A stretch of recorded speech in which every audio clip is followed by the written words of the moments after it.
Hi friends, ఎలా ఉన్నారు అందరూ? ఈరోజైతే మనం మామిడికాయ తురుము పచ్చడి నేర్చేసుకుందాం రండి. ఫస్ట్ అయితే దీనికి కావాల్సిన పదార్థాలను చూసుకుందాము. మామిడికాయ తురుము, ఒక 3 మామిడికాయల తురుము, ఉప్పు, జీలకర్ర, మెంతుల పొడి, ఎండుమిరపకాయలు, ధనియాలు అయితే తీసుకున్నాను. ఇవి తీసుకొని పక్కన పెట్టుకున్నాను. ఒక కప్పులో ఉప్పు, ఆవాలు, మినప్పప్పు ఒక దాంట్లో, 4 టేబుల్ స్పూన్స్ ఆఫ్ ఆయిల్ ఒక దాంట్లో తీసుకున్నాను. ఫస్ట్ అయితే స్టవ్ ఆన్ చేసుకొని ఒక ప్యాన్ పెట్టుకొని ప్యాన్లో ఆయిల్ అయితే పోసుకోవాలి. ప్రీహీట్ అయిన తర్వాత ప్రీహీట్ అయిపోయిన తర్వాత అయితే మనం ఎండుమిరపకాయలు, ధనియాలు ఇవి 2 తీసుకున్నాం కదండి. ఈ 2 అయితే ఫ్రై చేసుకోవాలి. ఆ ప్రీహీట్ అయిన ఆయిల్లో అయితే ఫ్రై చేసుకోవాలి. ఈ ఎండుమిరపకాయలు, ధనియాలు బాగా డార్క్ మెరూన్ కలర్లో వచ్చే వరకు బాగా ఫ్రై చేసుకోవాలన్నమాట. ఫ్రై చేసుకుంటేనే కొంచెం ఆ క్రిస్పీనెస్ బాగా వచ్చి పచ్చడి బాగా టేస్ట్గా ఉంటుందండి. ఇవన్నీ బాగా కలర్ వచ్చే వరకు వేయించుకోవాలి. Please subscribe to my channel అండి. వ్యూస్ వస్తున్నా కానీ సబ్స్క్రైబర్స్ వ్యూస్ రెండిట్లో ఏదో ఒకటి అప్ అండ్ డౌన్ అవుతూ ఉంది. ఖచ్చితంగా లైక్ చేయండి, షేర్ చేయండి, సబ్స్క్రైబ్ చేయండి ఫ్రెండ్స్. ఇవైతే డార్క్ కలర్లో వచ్చేసాయి. ఇవైతే ఒక ప్లేట్లో తీసుకుని పక్కన పెట్టేసుకుందాము. ఇంకా ఆయిల్ అయితే ప్యాన్లో ఉంది కదా, ఫ్రై చేసుకున్న తర్వాత ఆయిల్లో అయితే మనం తురుముకొని పెట్టుకున్నాం కదండి మామిడికాయ, అదైతే వేసేసుకోవాలి. బాగా వేసుకొని బాగా కొంచెం గోల్డెన్ బ్రౌన్ కలర్ అయితే వస్తుంది, కొంచెము డార్క్గా. ఆ కలర్ వచ్చే వరకు కొంచెం అయితే ఫ్రై చేసేసుకోవాలి. ఫ్రై చేసుకొని ఒక హాఫ్ బాయిల్ టైప్లో అయితే వస్తుందండి. ఇది ఆయిల్ మిగిలి ఉంటుంది కదా, దాంట్లో ఫ్రై చేసేసుకోవాలి. ఫ్రై చేసుకొని దీన్ని కూడా పక్కన తీసేసుకుంటాను తర్వాత, ఎందుకంటే పోపు అనేది వేయాలి కదా, పచ్చడి కాబట్టి పోపు వేయాలి కదా. కొంచెం అట్లా అటు ఇటుగా షేక్ అవుతుంది వీడియో, ఎందుకంటే ఒక హ్యాండ్తో పట్టుకొని వీడియో తీస్తున్నాను అనమాట. ఒక చేతితో పట్టుకొని ఇంకో చేతితో తీస్తూ ఉన్నాను వీడియో, అందుకని షేక్ అవుతుంది, ఏమనుకోవద్దు.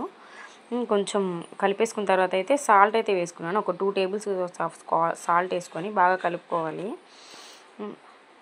కొంచెం కలర్ వచ్చే వరకు దీన్ని బాగా సిమ్లో పెట్టి వేయించుకోవాలి, ఎందుకంటే మళ్ళీ కింద హై ఫ్లేమ్లో పెడితే బాగా ఇదైపోద్ది కాబట్టి. కొంచెం అయితే తీసుకొని పెట్టుకుందాము. తర్వాత అయితే ఎండుమిరపకాయలు తీసి పెట్టుకున్నాం కదా, ఒక మిక్సీ జార్లో అయితే వేసేసుకొని పౌడర్ అయితే తీసి పెట్టుకోవాలన్నమాట. పౌడర్ చేసుకున్న తర్వాత అయితే ఇదైతే బాగా గోల్డెన్ కలర్లో వచ్చేసింది మామిడికాయ తురుము. దీనైతే ఇంకో 2 మినిట్స్ అటు ఇటుగా బాగా కలిపేసుకున్న తర్వాత అయితే ఇందాక ఒక బౌల్లో తీసేసుకోవాలన్నమాట. బౌల్లో తీసేసుకుంటున్నాను. బౌల్లో తీసేసుకున్న తర్వాత చూడండి, కొంచెం గోల్డెన్ కలర్లో కనిపిస్తుంది కదా మామిడికాయ. తీసి పెట్టుకున్న తర్వాత అది ప్యాన్ అయితే ఎంటీగానే ఉంది కదండి, దాంట్లోనే కొంచెం ఆయిల్ వేసేసుకున్నాను. ఒక 2 టేబుల్ స్పూన్స్ ఆఫ్ ఆయిల్ అయితే వేసుకోండి. వేసుకున్న తర్వాత అయితే అది పోపు దినుసులు, ఆవాలు, మినపప్పు అయితే వేసుకున్నాను నేను. కొంతమంది పచ్చెనపప్పు కూడా వేస్తారు, కానీ నేను మినపప్పు వేసాను. ఇవైతే కొంచెం బాగా చిట్పట్ అనేటప్పుడు కొంచెం కరివేపాకు కూడా వేసేసుకోవాలి. కరివేపాకు వేసుకున్న తర్వాత బాగా కలిపేసుకోవాలి. పోపుని బాగా కలిపేసుకున్న తర్వాత అయితే అది కూడా కొంచెం కలర్ వచ్చే వరకు అయితే పెట్టేసుకొని బాగా కలుపుకున్న తర్వాత అయితే ఇప్పుడు మామిడికాయ తురుము అయితే తీసి పెట్టుకున్నాం కదండి బౌల్లో, మామిడికాయ తురుము అయితే మళ్ళీ వేసేసుకుంటున్నాను, ఎందుకంటే పోపు వేయాలి కాబట్టి తీసాను.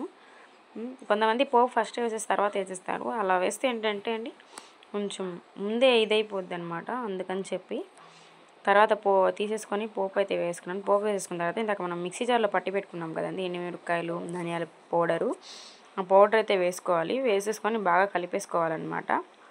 దాని తర్వాత ఫస్ట్లో చెప్పాను కదండి, జీలకర్ర మెంతులు పౌడర్ అయితే పెట్టుకున్నానని చెప్పి కప్లో, అది కూడా వేసేసుకోవాలి. అది కూడా వేసేసుకొని బాగా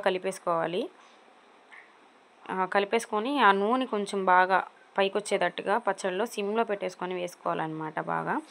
ఈ మామిడికాయ పచ్చడి అయితే రెడీ అయిపోయింది ఫ్రెండ్స్. తప్పకుండా మీరు కూడా ట్రై చేయండి. Please subscribe to my channel.